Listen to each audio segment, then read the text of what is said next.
Hi friends, கிஷோபகனந்து உங்கள் Krishnan. Very good evening to all. So எல்லாம் என்ன பண்ணுறீங்க?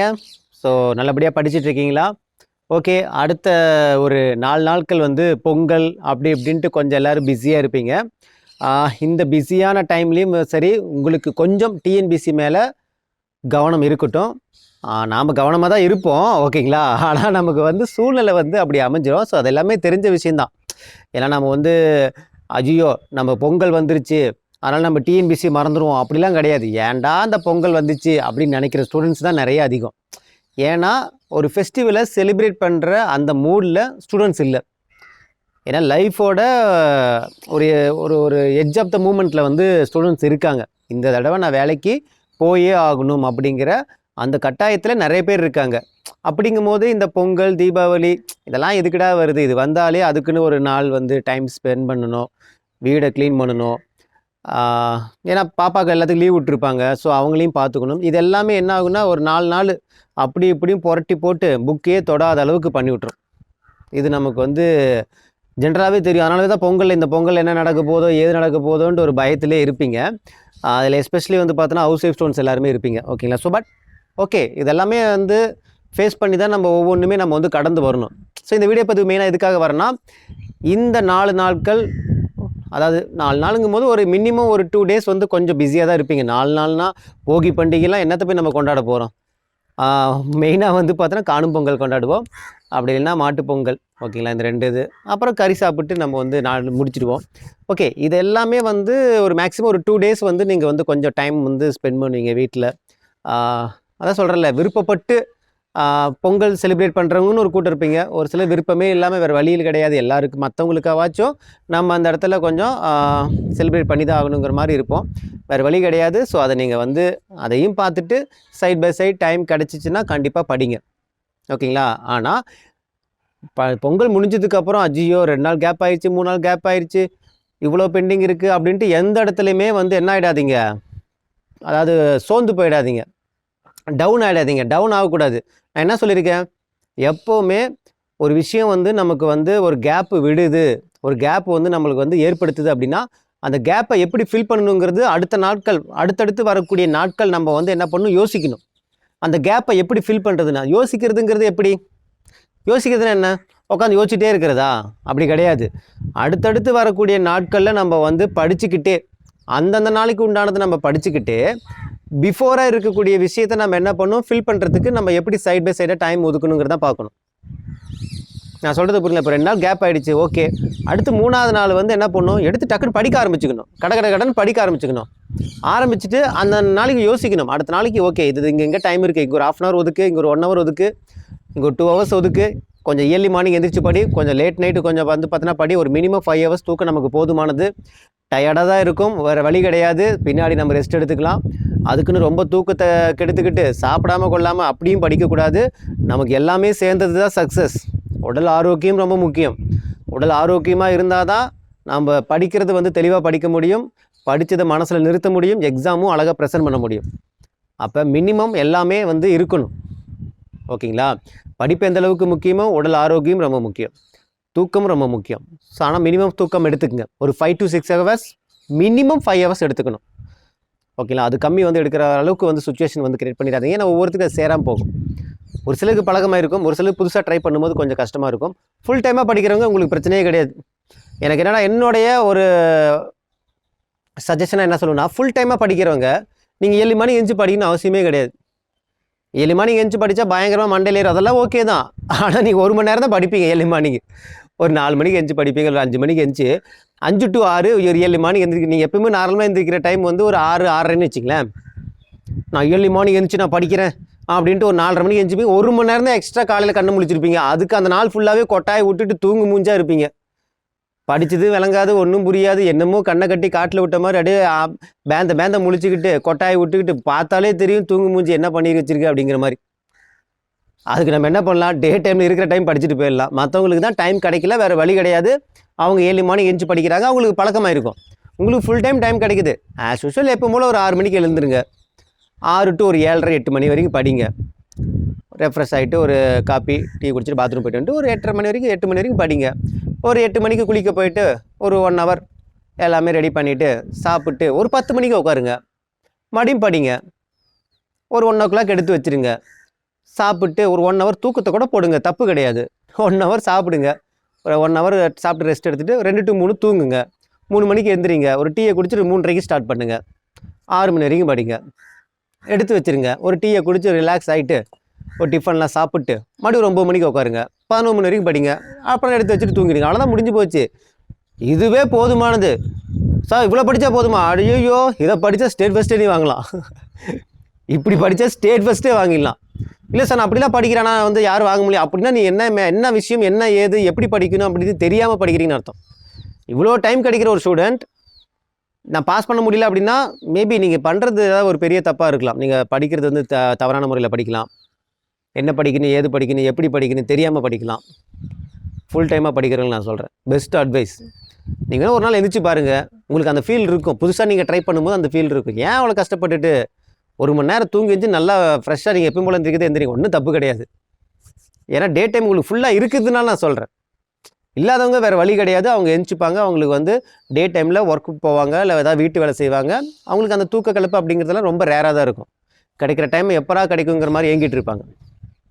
கிளியரா?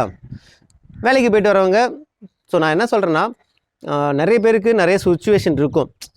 அந்த ஹவுஸ் ஒய்ஃபாக இருக்கீங்கன்னா பிள்ளைங்கள்லாம் பார்த்துட்டு குழந்தைங்கள்லாம் பார்த்துட்டு வீட்டு வேலையும் பார்த்துட்டு படிக்கிறது. வேலைக்கு போயிட்டு வரவங்க வேலைக்கெல்லாம் போயிட்டு வந்துட்டு டயர்டில் இந்த 1 hour 2 hour படிக்குது. ஓகே, இது எல்லாமே என்னால் அண்டர்ஸ்டாண்ட் பண்ணிக்க முடியுது. பட் ஆஸ் அ டீச்சராக நான் இங்கே உங்களுக்கு ஒரு கைட் பண்ணுறேன் அப்படின்னா, என்னால் இந்த இடத்துல வந்து உங்களோட வழிகள் எனக்கு புரியுது. ஃபிசிக்கலாகவும் சரி மென்டலி வந்து பார்த்தீங்கன்னா உங்களுடைய பெயின் எனக்கு நல்லாவே புரியுது. ஆனால் என்னால் என்ன சொல்ல முடியும்னா இந்த இடத்துல அதையும் தாண்டி டைம் ஒதுக்குனா மட்டும்தான் இங்கே விஷயம் நடக்கும். எனக்கு படித்தது மறக்கிற மாதிரி இருக்கா, அப்போ திரும்ப திரும்ப நம்ம ரிவிஷன் பண்ணணும். ரிவிஷன் பண்ண டைம் இல்லைன்னா வேறு வழி கிடையாது. எந்த அளவுக்கு நம்ம ரிவிஷன் பண்ணுறோமோ அந்த அளவுக்கு மைண்டில் நிற்கும். ரிவிஷன் பண்ணி தான் ஆகணும், அதுக்கான டைம் ஒதுக்கி தான் ஆகணும். அது நம்ம ஸ்டார்டிங்லேயே நீங்கள் ஒதுக்குறீங்களோ, இல்லை நீங்கள் ஒவ்வொரு ஸ்கெடியூல் ஒரு 4 ஸ்கெடியூல் முடிச்சதுக்கப்புறம் ஒதுக்குறீங்களோ, வாட் எவர் இட் இஸ், இல்லை பின்னாடி நீங்கள் ஒரு 15 ஸ்கெடியூல் முடிச்சுட்டு அதுக்கப்புறம் ரிவிஷன் பண்ணுறீங்களோ, இல்லை அப்பப்போ திரும்பி எடுத்து பார்க்குறீங்களோ, ஆனால் அந்த ரிவிஷனுக்குன்னு நம்ம டைம் ஒதுக்குனா மட்டும்தான் மைண்டில் நிற்கும். ஒரு இடம் படிச்சுட்டு அப்படியே மைண்டில் நிற்கும் அப்படிங்கிறது நடக்கவே நடக்காது. அது அந்தந்த பாடத்துக்கே நடக்காது. அந்த பாடத்தை படித்து முடிச்சுட்டு தூங்கி எந்திச்சோம்னு வச்சுக்க, என்னடா அந்த பாடம் எங்கடா போச்சு, நம்ம தலையில் நல்லா தான் இருந்துச்சு நேற்று நைட்டு, இப்போ எந்திரிச்சு பார்த்தா ஒன்றுமே இல்லையடா அப்படின்னு நினைக்க தோணும். இல்லை அந்த பாடத்தை நம்ம நல்லா படிச்சிருப்போம், அதை கொஸ்டின் பேப்பரில் பார்க்கும்போது அதே பாயிண்ட்டை தான் படிச்சிருப்போம், அதே பாயிண்ட்டை தான் நோட்ஸ் எடுத்திருப்போம். கொஸ்டின் பேப்பரில் பார்க்கும்போது வேறு மாதிரி தெரியும்.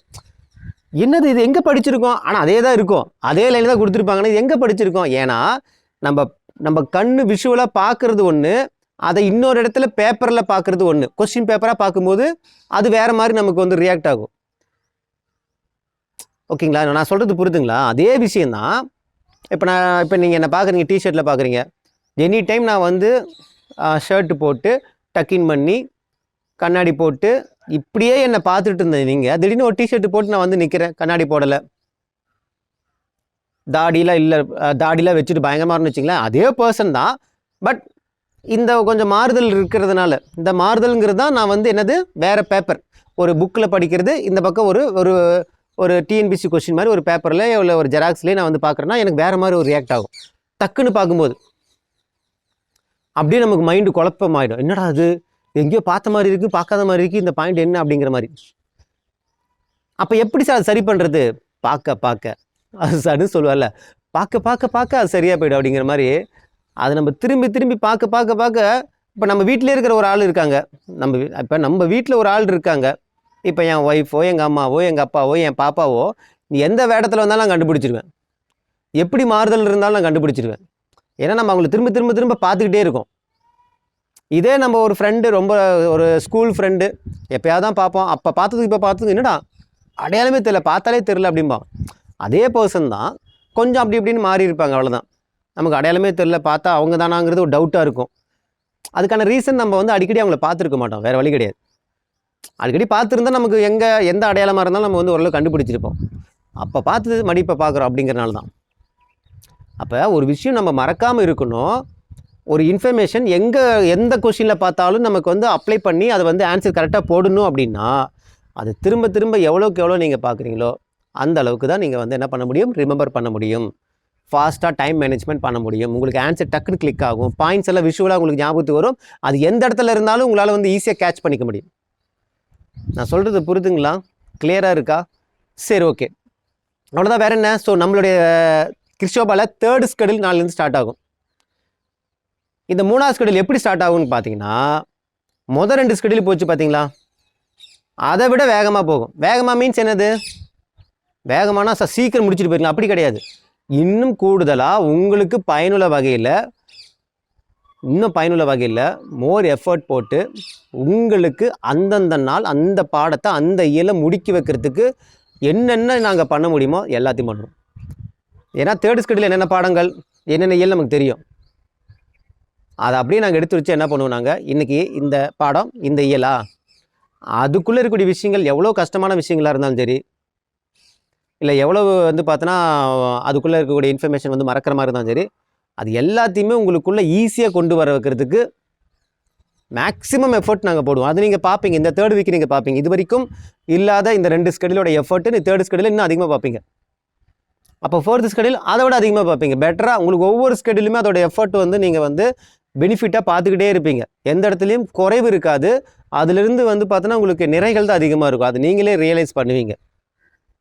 தேவையான ஷார்ட்கட்டாக இருக்கட்டும், சயின்ஸாக இருக்கட்டும், மேக்ஸாக இருக்கட்டும், ப்ராக்டிஸ் பண்ண வைக்கிறதா இருக்கட்டும், நிறையா வந்து படித்தது இதுக்கு முன்னாடி முடித்த ஸ்கெடியூலை ரீகால் பண்ணுறது, ரிவிஷன் பண்ண வைக்கிறது, ஷார்ட் டைமில் ரிவிஷன் பண்ண வைக்கிறது.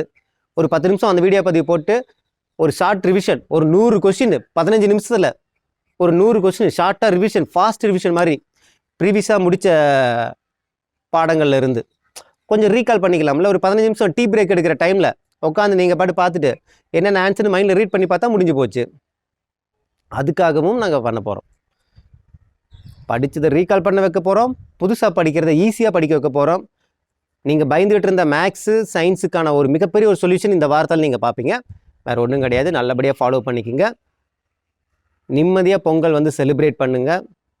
ஓகேங்களா? விருப்பம் இல்லைனாலும் செலிப்ரேட் பண்ணிவிடுங்க. வேறு வழி கிடையாது. பார்த்துக்கலாம். எங்கே கேப் விட்டாலும் அதை அதை அதை நினச்சி வருத்தப்படாதீங்க. அதுக்கு அடுத்த நாள் தொடர்ச்சியாக நம்ம வந்து ஃபாலோ பண்ணிட்டு வரணுங்கிறது மட்டும் மைண்டில் வச்சுக்கோங்க. நான் ஆல்ரெடி நிறைய வீடியோ பற்றி சொல்லியிருப்பேன். நான் போட்டுட்டு போகிற அந்த கோட்டு மேலேயே வந்துட்டே இருங்க. நான் கோடு போட போட என் பின்னாடியே வரணும்னு அவசியம் கிடையாது. ஆனால் நான் போடுற கோட்டில் ரொம்ப தூரம் வந்துட்டு இருந்தாலும் பரவாயில்ல. ஆனால் அந்த கோட்டு பின்னாடியே வாங்க. கூடவே வரணும்னு அவசியம் கிடையாது. ஆனால் அந்த கோட்டு பின்னாடியே வந்துட்டே இருங்க. நீங்கள் எங்கே போகணும், ஏது போகணும், எப்படி போகணுங்கிறத நீங்கள் யோசிக்க வேணாம். உங்களோட வேலை என்ன? அந்த ரோட்டு மேலே அந்த கோடு மேலே நடந்து வந்துக்கிட்டே இருக்கணும் கவனமாக. எங்கேயும் டைவர்ட் ஆகாமல். டைவர்ட் ஆகியோ இல்லை எங்கேயோ ஸ்டாப் ஆகியோ நின்றுட்டீங்க அப்படின்னா ஒன்றும் பண்ண முடியாது. டைவர்ட் ஆகுதுன்னா என்ன? இப்போ நீங்கள் இன்னொரு இடத்துல போய் படிக்கிறீங்கன்னா எனக்கு அது பிரச்சனை கிடையாது. ஆனால் டைவர்ட் ஆகுறதுங்கிறது நம்மளால் முடியாதா இருக்குது, நம்ம இதுவுமே படிக்க முடியாதா இருக்குது, காம்படிஷன் அதிகமாக இருக்குது, அந்த மாதிரி என்ன டைவர்ட் ஆகாதீங்க, ஸ்டாப் ஆகிடாதீங்க அப்படின்னு நான் சொல்கிறேன்.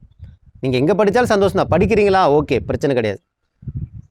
எங்கேயும் ஸ்டாப் ஆகிடாதீங்க. மைண்டு டைவர்ட் ஆகிட்டு படிக்கிறத விட்டுறாதீங்க. ஓகே தானே? கிளியர் தானே? நான் ஒரே ஒரு இது மட்டும் உங்களுக்கு அசூரன்ஸ் கொடுக்குறேன். என்ன தெரியுங்களா?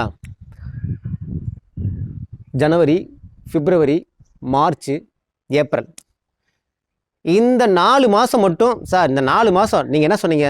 இந்த 4 மாதம் நீ பாடு வந்துக்கிட்டே இரு, எங்கேயும் ஸ்டாப் ஆகாது. ஏப்ரல் வரைக்கும் உனக்கு கிடைக்கிற டைமை நீங்கள் போட்ட கோட்டில் நான் பின்னாடி வந்துக்கிட்டே இருக்கேன்.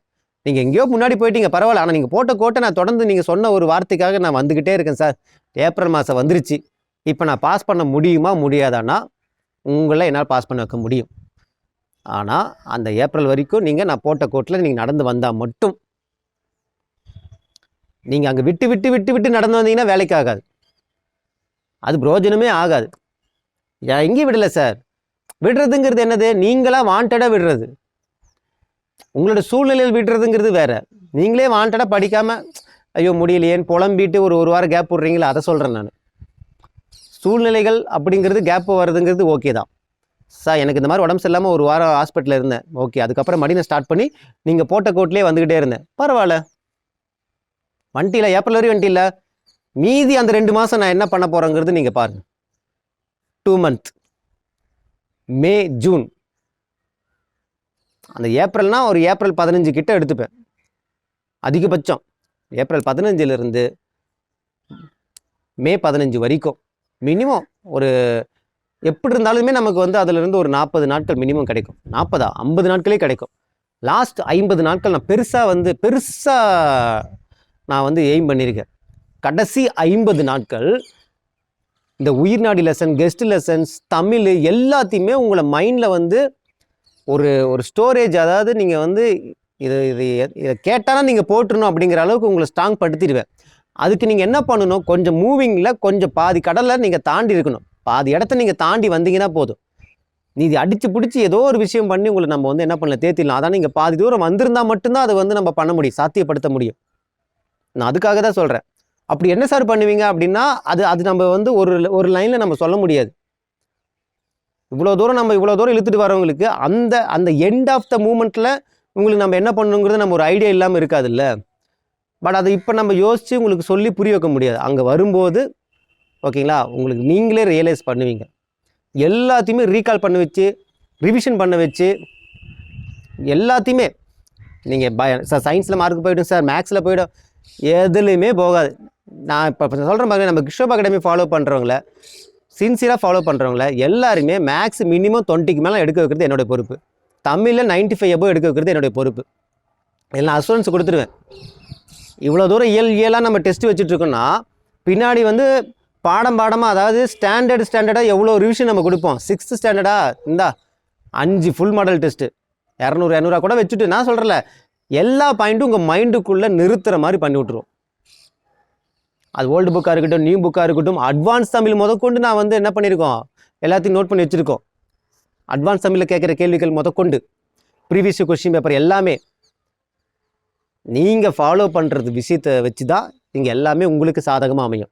இல்லைன்னா எதுவுமே உங்களுக்கு சாதகமாக அமையாது. அதை பார்த்துக்குங்க. அது யூடியூப்பாக இருக்கட்டும், நம்ம பேஸ்டொண்டாக இருக்கட்டும். கிளியரா? ஓகே, ரொம்ப நேரம் பேசிட்டு நினைக்கிறேன். சரி, ஓகே, நல்லபடியாக செலிப்ரேட் பண்ணுங்கள், நல்லபடியாக கொண்டாடுங்க. ஸோ மீண்டும் அடுத்த ஒரு வீடியோ இதில் சந்திக்கலாம். நாளிலேருந்து பக்காவாக எல்லாமே ஃபாலோ பண்ண ஆரம்பிச்சிருங்க. ஓகேங்களா? ஓகே, இந்த வீடியோ உங்களுக்கு பிடிச்சி நினைக்கிறேன். மீண்டும் அடுத்த ஒரு தகவலோட சந்திக்கலாம். இது கிஷோப் அகாடமி கிருஷ்ணன். தேங்க்யூ.